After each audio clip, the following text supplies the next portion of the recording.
नमस्कार साथियों, गौरव ज्ञान धारा में आपका स्वागत है। एशिया महाद्वीप अपना पूरा हो चुका है और अब अपन शुरू कर रहे हैं। आज अफ्रीका महाद्वीप पढ़ रहे हैं। ठीक है, क्षेत्रफल की दृष्टि से ये एशिया के बाद में दूसरा बड़ा महाद्वीप है विश्व का। आज अफ्रीका महाद्वीप का अपन प्राकृतिक पूरा ही पढ़ लेंगे, भूगोल, और देखेंगे विशेषताएं। आज की वैसे आप लोगों का तो पता नहीं, लेकिन मुझे आज की ये स्लाइड बहुत अच्छी लग रही है। नक्शा परफेक्ट सेट हुआ है और अच्छा लग रहा है ये। और कोशिश करूंगा कि अफ्रीका महाद्वीप से संबंधित भी आपके जितने कंफ्यूज होते हैं, आपको जिस तरीके से पढ़ना है वो तरीका मैं दे दूं आपको। और इसी प्रयास में हमेशा लगा रहता हूं, आप लोगों का सहयोग बना रहता है। ये बहुत अच्छी बात है कि देखो, खुश नसीब होते हैं वो शिक्षक जिनको विद्यार्थी इतना चाहते हैं, और अच्छा लगता है कि उनमें से एक मैं भी शामिल होने जा रहा हूँ धीरे धीरे। बहुत अच्छी फीलिंग आती है। चलिए साथियों, शुरू करते हैं। एशिया तो पढ़ चुके हैं, ठीक है। अफ्रीका, और इसके बाद में अब ये महाद्वीप ज्यादा समय नहीं लेंगे, लेकिन देखो व्यवस्थित पढ़ रहे हैं। बहुत सारे एग्जाम में काम आने वाले टॉपिक है, चाहे कभी भी फिर जो भी एग्जाम देते हो, ये हमेशा ही काम आने वाली क्लासेस है। ठीक है, इसलिए जल्दबाजी मैं नहीं करता हूं। चलिए सबसे पहले साथियों बात करते हैं अफ्रीका महाद्वीप की खोज। अफ्रीका महाद्वीप की खोज है जो साथियों यूरोपवासी डेविड लिविंगस्टन और हेनरी स्टैनले। लिविंगस्टन और स्टैनले, दो शब्दों को ध्यान में रखना है कि लिविंगस्टन और स्टैनले ने इसकी खोज की है अफ्रीका महाद्वीप की। अब चूंकि ये विश्व का दूसरा बड़ा महाद्वीप है, तो देखो एशिया में अपन ने पढ़ा था कि लगभग 30% क्षेत्रफल का हिस्सा 30% रखते हैं। तो ये यदि देखा जाए साथियों, तो विश्व का जितना क्षेत्रफल है उसका लगभग 20.46%, 46, ठीक है। किसका? विश्व का। ये विश्व का प्रतिशत है, ठीक है ना। विश्व का 20.46% है, ठीक है। कौन है भैया, कौन है? चलिए, विश्व का 20.46, और जनसंख्या देखी जाए तो 12 से 13% जनसंख्या निवास करती है। अब यदि आप देखोगे तो एशिया और अफ्रीका को मिला दिया जाए तो 50%, विश्व का जितना स्थल है उसका लगभग 50% एशिया और अफ्रीका महाद्वीप ही अपने आप में रखते हैं। तो ये देखो साथियों, एक सेकंड, थोड़ी सी आपको यहाँ पे मैं तकलीफ दे रहा हूं, इंतजार करवा रहा हूं। एक सेकंड रुक जाए सिर्फ।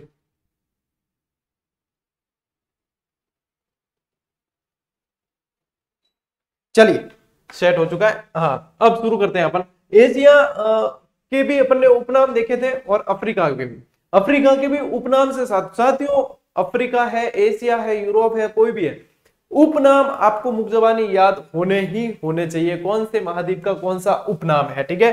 तो यहाँ पे उपनाम की बात करें तो आपके अफ्रीका जो महाद्वीप है उसको अंध महाद्वीप कहा जाता है। ये प्रश्न बहुत बार बना है, अंध महाद्वीप क्यों कहा जाता है? तो देखो, ये अफ्रीका जो महाद्वीप है शिक्षा, संस्कृति, सभी चीजों में काफी पिछड़ा हुआ था, और इसका जो मध्य भाग है, और अफ्रीका महाद्वीप के मध्य भाग को जानने में अदर दूसरे जो विश्व के दूसरे जो देश है, दूसरे महाद्वीप है, उनको काफी समय लगा। तो इस कारण इसको क्या कहा जाता है? अंध महाद्वीप कहा जाता है। लेकिन अब यहाँ पे देखा जाए खनिज वगैरह की बहुत सारी संभावनाएं देखी गई, तो फिर इसको भविष्य का महाद्वीप भी कह दिया गया। तो यहाँ पे भविष्य का महाद्वीप यदि पूछा जाए तो वो भी आपके यहाँ पे होगा। अब काला महाद्वीप, तो काला महाद्वीप, एक विद्यार्थी कह दियो गुरुजी की ज्यादातर जनसंख्या जो है काली दिखती है इसलिए काला महाद्वीप, ऐसी बात नहीं है। यही वही कहा मैंने कि विकास की कमी देखी गई थी पहले प्रारंभ में। अब तो विकास की बहुत सारी संभावनाएं देखी जाती है, लेकिन पहले विकास की कमी देखे जाने के कारण काला महाद्वीप, अंध महाद्वीप। देखो अंधेरा कैसा होता है? काला ही होता है। तो काला महाद्वीप पूछ ले, अंध महाद्वीप पूछ ले, तो आपको अफ्रीका चले जाना है, ठीक है, अफ्रीका चले जाना है। अब देखो, ये विश्व का एकमात्र ऐसा महाद्वीप है, बहुत अच्छी खासियत है इसकी ये, जिसमें से कर्क, विषुवत और मकर तीनों मुख्य रेखाएं गुजरती है। कर्क रेखा भी गुजरती है, विषुवत भी गुजरती है और मकर भी गुजरती है। एशिया के अंदर से मकर नहीं गुजरती थी, बाकी आर्कटिक व्रत गुजरता था उसके अंदर से, ठीक है। तो ये एकमात्र ऐसा महाद्वीप है जो इसको सभी महाद्वीपों से अलग बनाता है कि यहां से कर्क, विषुवत और मकर तीनों रेखाएं इसमें से गुजरती है, ठीक है साथियों। तो ये भी ध्यान रखें। अब ये जो आपका एशिया का नक्शा है, इसमें देख ले, जैसे ये कांगो रिपब्लिक है, तंजानिया है, ये यहाँ पर ये विक्टोरिया झील है जो एशिया की सबसे बड़ी झील है। ये मेडागास्कर द्वीप है जो एशिया का एशिया नहीं, एशिया अभी पढ़ के आया तो एशिया ही आ गया वापस दिमाग में। अफ्रीका का। अफ्रीका की सबसे बड़ी झील है और ये अफ्रीका का सबसे बड़ा द्वीप है जो मोजाम्बिक चैनल के द्वारा जुड़ा रहता है। ये मोजाम्बिक है। चलिए मैं इसको आगे बताऊंगा आपको। नाइजीरिया, यहाँ पे आपके एटलस पर्वत श्रृंखला है, यहाँ पे आपके सहारा मरुस्थल है, ठीक है, ये 4 झील है और यहाँ पे ये नील नदी है जो भूमध्य सागर में जाकर यहाँ विक्टोरिया से निकलते हुए भूमध्य सागर में जाकर मिलती है।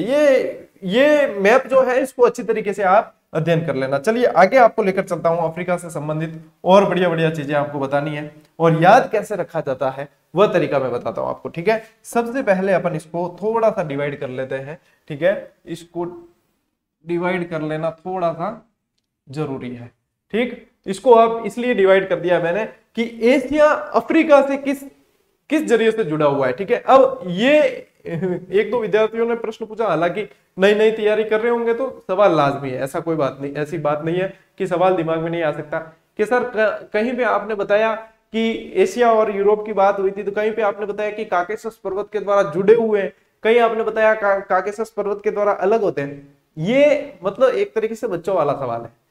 यहाँ पे आपको ये समझना है जुड़े हुए अलग हुए वो कोई मतलब नहीं है, ऐसे कोई जोड़ के चुंबक की तरह रखे थोड़ी है, कोई इंटरलॉक सिस्टम थोड़ी हुआ है, ऐसा नहीं है। वहां पे कभी जुड़े हुए कह दिया, कभी अलग हुए कह दिया। इसका मतलब ये है कि उन दोनों के बीच की योजक कड़ी, यानी कि उन दोनों के बीच में वह प्राकृतिक जो स्थल है, मतलब प्राकृतिक वो क्या कह सकते हैं इसको, पहाड़, मतलब ये कह सकते हैं प्राकृतिक जो आकृति है, मतलब शब्द नहीं आ रहा है मेरे दिमाग में, तो वो जो इसको जोड़ के रखती है स्थलाकृति, वह चीज है। मतलब अब उसमें आप अलग कर दे मान लो, चाहे जोड़ दे मान लो। तो यहाँ पे ये सवाल जो है अपने थोड़ी सी क्या मानसिक संक्रिया किया करो, थोड़ा सा अपने आत्ममंथन किया करो। सिर्फ सब कुछ पका हुआ मिलेगा ना तो आप पंगु हो जाओगे।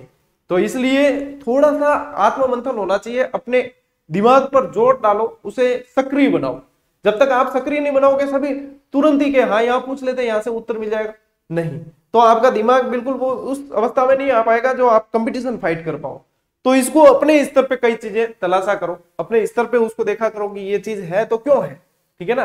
कई विद्यार्थी तो सीमित दायरे में पढ़े होते हैं तो उनको काफी सारी नई चीजें मिलती है तो एक्सेप्ट नहीं कर पाते, एक्सेप्ट नहीं कर, हमने तो ये पढ़ा था गुरु, अरे वो पढ़ी मैं क्या करूं यार, मैं आपको एक अच्छे लेवल पर पढ़ा रहा हूं जहां पे आपको विस्तृत बता रहा हूं, तो उस चीज को एक्सेप्ट करें। और यदि लगता है कि ये ऐसे क्यों है तो उसको अपने स्तर पर आपको खोजना चाहिए कि ऐसा क्यों है। तपाक पूछ लियो, तपाक बता दी, भी मतलब नहीं निकलेगा, आपकी दिमाग इतना एक्टिव नहीं हो पाएगा, ठीक है ना। तो मैं ये चाहता हूं कि आप अपने दिमाग पे भी जोर डालो, आप अपने दिमाग को भी एक्टिव करो ताकि आप उसके तह तक जा सको, आप खुद उसका निष्कर्ष निकाल सको, तो आप खुद बहुत अच्छी पोजीशन में आ जाओगे। उम्मीद कर रहा हूं समझ रहे हो इस चीज को। अब देखो ये अफ्रीका महाद्वीप है जैसे, तो ये यूरोप से जो है एक तो जिब्राल्टर जल संधि से जुड़ा हुआ है और भूमध्य सागर से, यानी कि इन दोनों को जोड़ने का काम, आप जोड़ने का कह दूं चाहे अलग करने कह दूं एक ही बात है, ठीक है। इन दोनों को जोड़ने का आपको पूछेंगे क्या कि यूरोप और अफ्रीका की योजक कड़ी या इन दोनों के बीच में क्या स्थित है, क्या इसको जोड़े रखता है, ठीक है, चैनल का काम करते हैं, मतलब ये एक तरीके से, ठीक है। तो एक तो जिब्राल्टर जल संधि और एक भूमध्य सागर, ठीक, इसी तरीके से याद करना है, ये हमेशा दिमाग में पिक्चर छप जाएगी आपके। फिर यहाँ पे आपके अफ्रीका की तरफ एशिया है, तो एशिया जो है आपके स्वेज नहर और अरब सागर में लाल सागर भी आता है, ठीक है, स्वेज नहर अरब सागर इनसे जुड़ा हुआ है, ठीक है, एशिया और अफ्रीका। अब स्वेज नहर का 1869 में निर्माण हुआ था, ठीक है।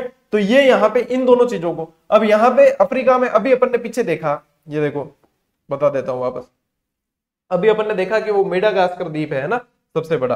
तो यहाँ पे आते हैं अपन, मेडागास्कर द्वीप जो है वो मोजाम्बिक चैनल द्वारा जुड़ा हुआ है, ठीक है, मोजाम्बिक चैनल द्वारा। इसी तरीके से याद करना क्या है, इसको देख लिया अच्छी तरीके से दिमाग में बिठा दिया, फिर एक पेपर पे लिखना अफ्रीका, फिर इस तरफ एशिया है, लोकेशन पता होनी चाहिए, ऊपर की तरफ यूरोप है, नीचे मेडागास्कर, फिर मोजाम्बिक आप खुद लिख दो, यहाँ पे स्वेज नहर अरब सागर आ गया, यहाँ जिब्राल्टर जल संधि भूमध्य सागर, और याद, बस हाथों हाथ ही याद हो गया। पर रटने की जरूरत कहीं नहीं है, थोड़े से टेक्निक को बदलिए, आधुनिक टेक्निक काम में लीजिए, नहीं, ठीक है ना, अपने दिमाग में स्थायी हो जाएगा।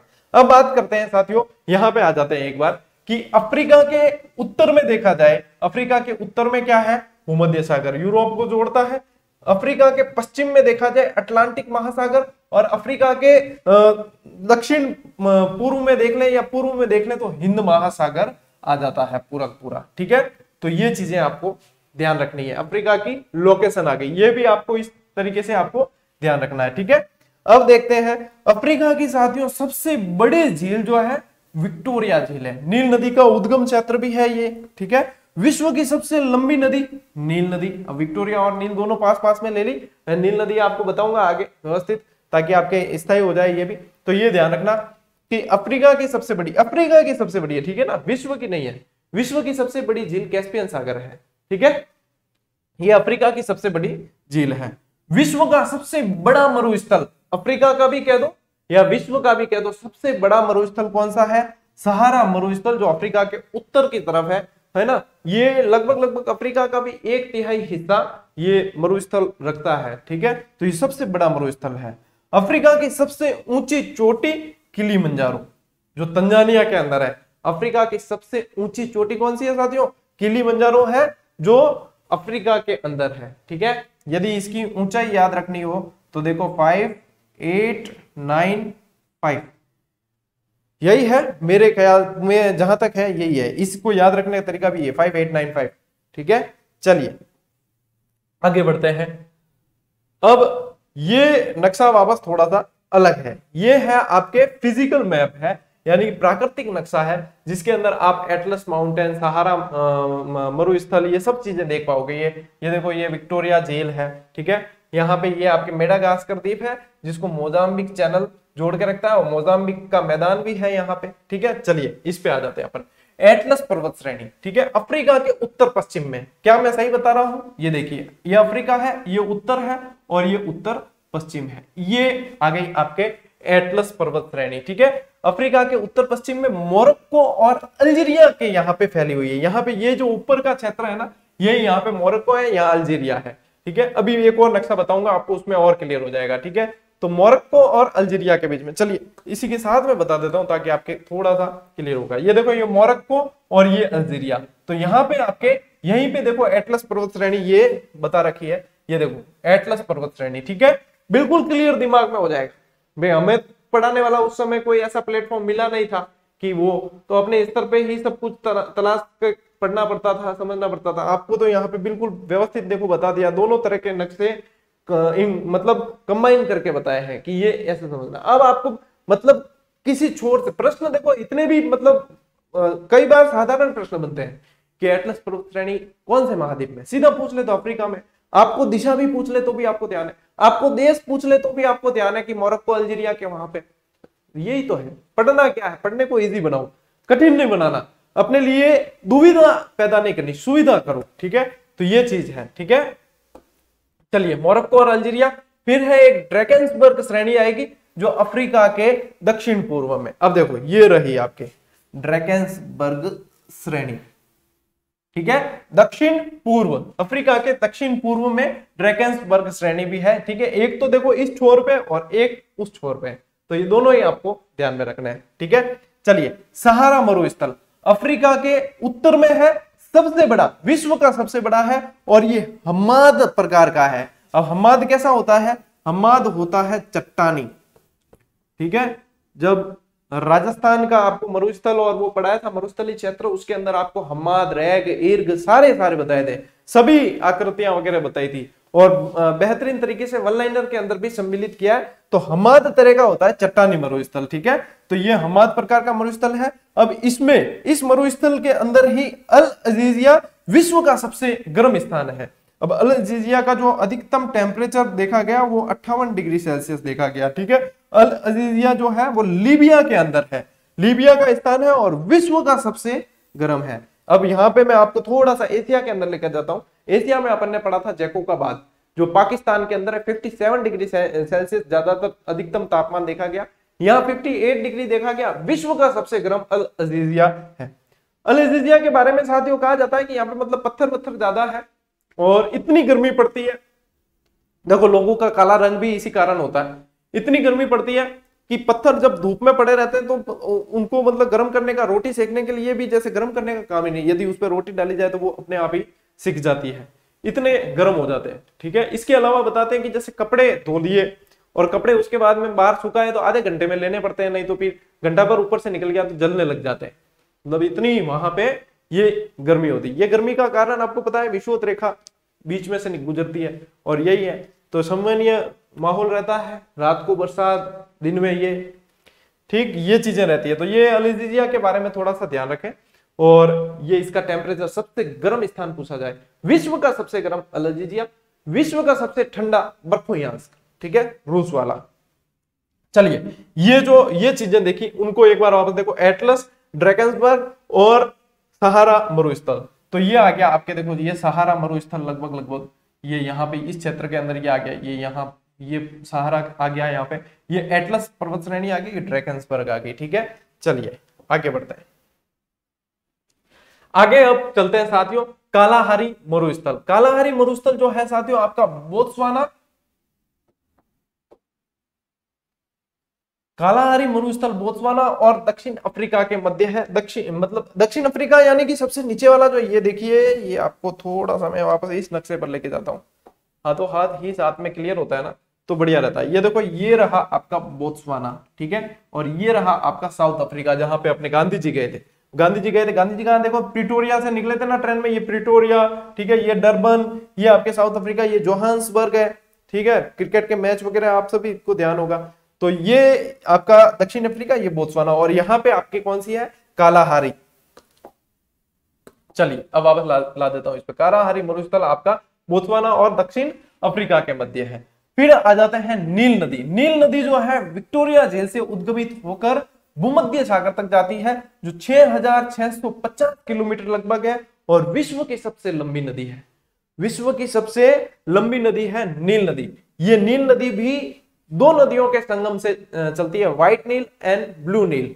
White Nile and Blue Nile बताऊंगा अभी आपको। तो ये रही आपकी विक्टोरिया झील, और ये यहां से नील नदी जाती है, इसमें ये व्हाइट नील और ब्लू नील, और इसके बाद में यहाँ पे ये मिस्र है, इजिप्ट, और इसके बाद में यहां जाकर ये भूमध्य सागर के अंदर विलुप्त हो जाती है, मिल जाती है, ठीक है। चलिए, नील नदी का अभी मैं मैप बताऊंगा आपको, उससे अच्छी तरीके समझ में आ जाएगा। तो मिस्र जो है वो नील नदी का वरदान कहलाता है, और एक बांध बहुत प्रसिद्ध इस पे बना हुआ है, विश्व प्रसिद्ध बांध है जो नील नदी पर बना हुआ है, जिसका नाम है अस्वान बांध। तो ये पूछ ले कि अस्वान बांध कौन सी नदी पर है या कौन से महाद्वीप में है, तो फिर आपके क्या आ जाएगा, नील नदी। कांगो नदी, कांगो रिपब्लिकन, देखो ये कांगो बेसिन है, ठीक है, ये कांगो बेसिन है, ये जेम्बेजी, ठीक। तो ये कांगो नदी जो है ये बिल्कुल बीच में है, देखो अफ्रीका की यदि देखोगे तो बिल्कुल बीच में। तो इसकी खासियत है कि ये भूमध्य रेखा को 2 बार काटती है, ठीक है। अपने राजस्थान की एक नदी है जो कर्क रेखा को 2 बार काटती है, कौन सी है, माही, ठीक है। ये आ गई कर्क को काटने वाली आ गई, ये आ गई भूमध्य रेखा को 2 बार काटती है, ठीक है। और इसे क्या कहा जाता है, मध्य अफ्रीका का हाईवे भी कहा जाता है। फिर देखो जेम्बेजी नदी, ठीक है, इस पर विश्व का सबसे बड़ा विक्टोरिया जलप्रपात है, विश्व का सबसे बड़ा विक्टोरिया जलप्रपात है जो जेम्बेजी, ये जेम्बेजी का बेसिन आ गया, ठीक है, यहाँ पे। फिर देखो ये लिम्पोपो नदी, इसकी खासियत क्या है कि ये मकर रेखा को 2 बार काटती है। अब देखो, एक अपन ने पढ़ी माही जो राजस्थान की कर्क रेखा को 2 बार काट रही है, एक अपन ने पढ़ी कांगो जो भूमध्य रेखा को 2 बार काट रही है, ये देखो ये कांगो जो भूमध्य रेखा को 2 बार काट रही है, और एक लिम्पोपो जो मकर रेखा को 2 बार काट रही है। यानी कि तीन रेखाओं को 2-2 बार काटने वाली नदियां अब अपन ने पढ़ ली है। अब कोई भी पूछ ले, ध्यान रखना, ऊपर से शुरू करते तो माही, कांगो, लिम्पोपो, ठीक है, कर्क, विषुवत, मकर, इस तरीके से ही आपको ध्यान रखना है। तो ये चीजें थोड़ी सी आप व्यवस्थित रूप से ध्यान रखेंगे। और ये नक्शा जो है यहाँ पे मैं ये मिटा देता हूं ताकि आपको बिल्कुल प्लेन नक्शा मिले और आप अच्छी तरीके से देख पाए, ठीक है।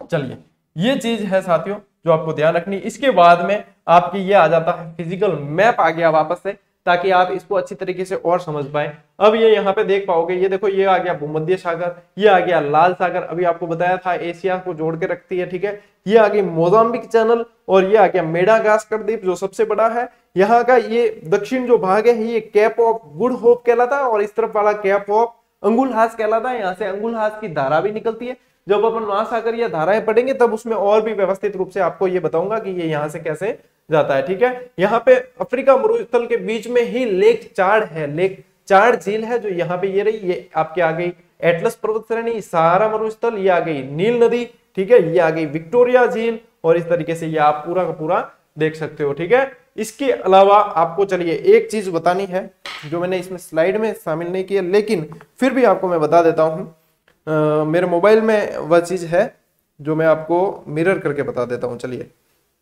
नील नदी का आपको नक्शे से समझाना था, जो मैं आपको बता देता हूं हाथों हाथ ही, ताकि हाथों हाथ चीजें क्लियर होती चले।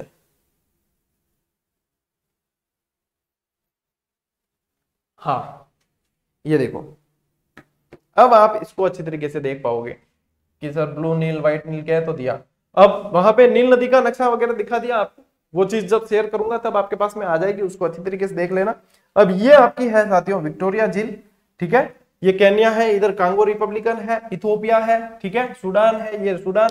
अब देखो यहां से ये निकलती है व्हाइट नील के रूप में, ठीक है, ये निकली व्हाइट नील के रूप में। इसमें फिर आकर मिलती है आपकी ब्लू नील, ठीक है। ये ब्लू नील और व्हाइट नील मिलकर फिर बनती है नील नदी। ये रहा मिस्र जो नील नदी का वरदान है, और इसके बाद में जाकर ये कहां मिल जाती है, भूमध्य सागर के अंदर, ठीक है। दैट्स ऑल, यही चीज है जो समझनी है। ब्लू नील व्हाइट नील कहीं पता नहीं होता, सिर्फ नील नदी पढ़ लेते हैं, ब्लू नील व्हाइट नील क्या है पता ही नहीं। तो ये आगे देखो, ब्लू नील मिली है, ये व्हाइट नील मिली है, और ये विश्व की सबसे लंबी नदी है जो जाकर भूमध्य सागर के अंदर मिल रही है, ठीक है साथियों। आज की क्लास में इतना ही। अब अगली क्लास जो होगी अपनी, उसके अंदर अपन इसके देश से संबंधित कुछ विशेषताएं और फिर अगला महाद्वीप भी उसी क्लास के अंदर शुरू कर देंगे। क्योंकि क्या है कि अभी स्लाइड इसलिए मैं कम बना पा रहा हूं क्योंकि अभी मेरी ड्यूटी लगी हुई है साथियों, सभी चीजें देखनी होती है। देखो, स्कूल की ड्यूटी है, प्रभारी हूँ, और बोर्ड में ड्यूटियां लगी हुई है, तो ये सारी चीजें अभी वो है कि फिर स्लाइड भी बनानी है। स्लाइड बनानी भी स्तरीय होती है, ऐसा नहीं है कि बस फॉर्मेलिटी कर दी कि बस पढ़ाया है। मैं फॉर्मेलिटी कर नहीं पाता हूँ, चाहूं तो भी नहीं कर पाता हूँ, इसलिए ये स्लाइड अभी फिर या तो ब्रेक रखने से बढ़िया है कि क्लास रेगुलर चले। जितना मेरी तरफ से मैं कोशिश करता हूँ कि आपको पूरा समय दे सकूं, लेकिन अभी तो यही है कि अभी भी नींद पूरी नहीं हो पा रही है, लेकिन फिर भी कोशिश ये है कि आपका जो ये लय बनी हुई है ना, वो लय नहीं टूटे। और लय टूटने का कारण मैं बन जाऊं, ये तो मैं बिल्कुल ही नहीं चाहूंगा कि लय आपकी टूटे। इसलिए ये है, साथ साथ पढ़ते रहे आपको, और सब्जेक्ट भी तैयार करने। तो ये है, ये तो फिर अब जैसे आगे छुट्टियां आएगी ना गर्मी की, तो उसमें मैं आपके बहुत स्पीड बूस्ट कर दूंगा, है ना। वहां चिंता करने की आपको आवश्यकता ही नहीं है। अब तो सिलेबस आगे कम ही बचा है। मेन सिलेबस जो भीम का था अपने राजस्थान वाला, वो अपन पूरा कर चुके हैं, और उसकी वन लाइनर भी आपके पास आ चुकी है। तो वहां पे बूस्ट करो आप अपनी स्पीड को, वहां पे पकड़ बनाओ, बहुत बढ़िया नंबर आने वाले हैं। और राजस्थान जीके पे इतनी पकड़ बना देनी है कि आपके आगे रीट मुख्य परीक्षा में भी काम आने वाला है। आपके हर एग्जाम में राजस्थान बहुत दबा के पूछा जाने वाला है, आगे भी और पूछा जा रहा है। तो वहां पे बहुत बेहतरीन पकड़, मतलब राजस्थान के ऊपर आप जितना समय देते थे उससे 1 घंटा एक्स्ट्रा ही देना है कि उसको कंटेस्ट करना है, बिल्कुल ठीक है, वहां बिल्कुल भी नहीं। फिर अपन ये चीज कर ही रहे हैं तो विश्व की हो जाएगी, फिर इसके बाद में भारत, और इसके बाद में पॉलिटिकल। तो 2-3 महीने का आपको जो समय मैंने कहा है उसके अंदर अपन इसको पूरा कर देंगे, और उसके बाद में ऑब्जेक्टिव टाइप सीरीज चला के और पूरा ही रिवीजन करेंगे। ऑब्जेक्टिव टाइप सीरीज में आपके अभ्यास भी हो जाएगा, और उसके साथ में आपका रिवीजन भी करवा दूंगा। बाकी वैसे अभ्यास के लिए आप टेस्ट सीरीज में अभ्यास कर रहे हो, लेकिन ऑब्जेक्टिव वाइज के अंदर फिर बाद में रिवीजन के तौर पे अपन क्लासेस के रूप में उसको चलाएंगे। ठीक है साथियों, तो मिलते हैं अगली क्लास में, तब तक के लिए राम राम, जय हिंद।